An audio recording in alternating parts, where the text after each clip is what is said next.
Hi! Today we run through my to be read for December. I love the month of December, especially for reading. It always feels very cozy when it is the time for Christmas and that end of the year feeling that is coming up. So I'm quite enjoying putting together this to be read. But once again, I've put on too many books. So if you have any opinions on these, whether they be good or bad, please leave something in the comments for me to ponder or to consider or to take into account. And well, I'll just start off from the beginning. These are some books that I've already talked about in other videos that I've made. First off is The Ghost Rider by Julie Clark. This was actually on my November to be read, but I've pushed it to December because I got offered to do a buddy read by Jason Reads 10 on Instagram. So I'm going to read this one definitely in December. And then I already talked about Claire Keegan's Antarctica. I want to read this one, so I have read everything by Claire Keegan this year, so I finished that goal in 2025. It's a short story collection once again, and it looks very wintry, so perfect for now. And then, where is it? Another one that I already talked about is The Wood at Midwinter by Susanna Clarke. I have read Piranesi by Susanna Clarke and I thoroughly enjoyed that one. So I'm hoping that this one is also a bit mystifying, but also gives like a great explanation about what it is about. All I know is that this is about a girl who can talk to animals and plants, I believe, and I don't want to know anything much more because it's quite a thin book. So Piranesi was kind of average length. This one is quite short, and then I have one other by Susanna Clarke which is pretty big. It's called Dr. Strange or something. I cannot remember right now, but it's this really big book. So yeah, that would be kind of a project for maybe next year. Next we have some possible literary fiction. We have We Are the Brennans by Tracy Lang.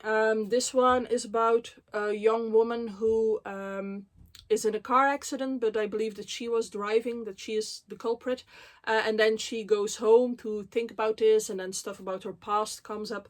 So it's kind of a story about her actual life and the problems that she's facing. I do believe that it's purely realistic. So yeah, I saw it on a couple of lists, so I'm quite interested to read this one.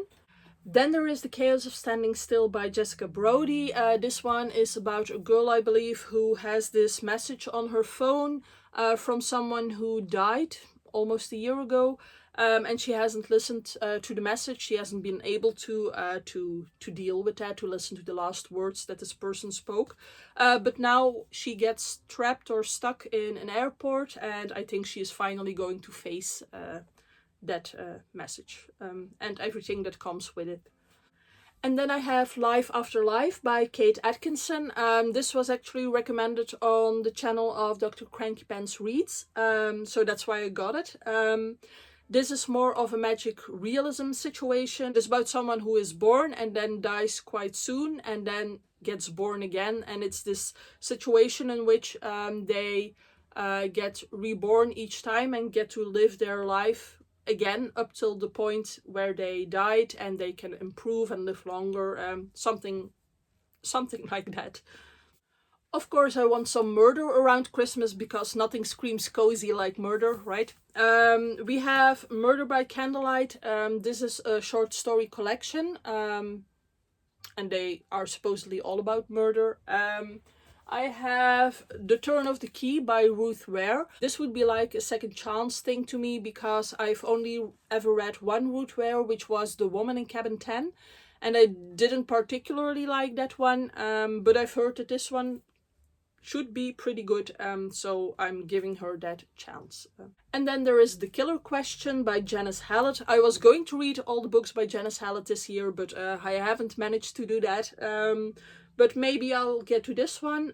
It seems pretty cozy once again with like the pub at the front of the book.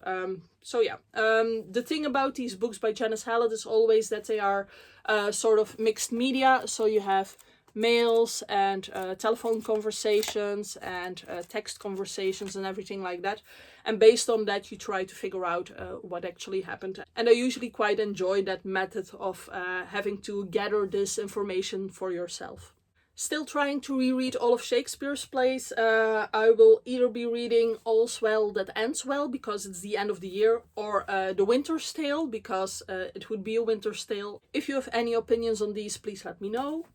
Continuing with my Fredrik Backman reads, I should definitely read The Deal of a Lifetime at Christmas because of the tree on the cover. I have no idea what this one is about, but it's also quite short, so hopefully this will be something cozy, but knowing Fredrik Backman, it will make me cry. So yeah, looking forward to a good cry. And then, as I've talked about before, I did not grow up reading English books, so I'm trying to catch up on some of those children's books that native English speakers all seem to have read. So I have The Velveteen Rabbit by Marjorie Williams on my to be read as well. Alright, once again, let me know what you think about all these books. Let me know what's on your to be read for December, because I'm very curious what other people will be reading in December. And I hope to see you soon in another video. Bye!